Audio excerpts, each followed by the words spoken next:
नमस्कार, कसे आहात सगळे? मी मजेत आहे आणि आपलं जसं ठरलं होतं की कुळथाची पिठी जेव्हा मी बनवेन तेव्हा मी तुमच्यासोबत नक्की शेअर करेन। तर या ठिकाणी आज कुळथाची पिठी बनवण्यासाठी 2 चमचे पीठ घेतलेलं आहे।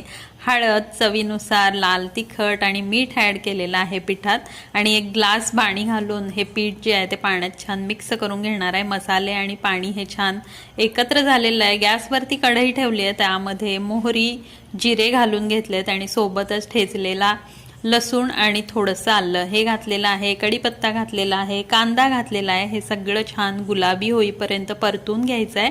थोडीशी कोथिंबीर घालून घेतलेली आहे यात, हे पण यामध्ये मिक्स केलं आहे आणि त्यानंतर आपण मिक्स केलेलं हुलग्याचं म्हणजेच कुळथाचं जे पीठ आहे ते यामध्ये ॲड केलेलं आहे। आणि आता 5 ते 8 मिनिटात आपलं जे कुळथाची पिठी आहे ती खाण्यासाठी तयार झालेली आहे। तुम्हाला जशी कन्सिस्टन्सी हवी आहे तसं पाणी यामध्ये घालू शकता तुम्ही। तर पावसाळ्यामध्ये हे कम्फर्ट फूड मला खूप आवडतं, गरमागरम पिठी, भात आणि तूप।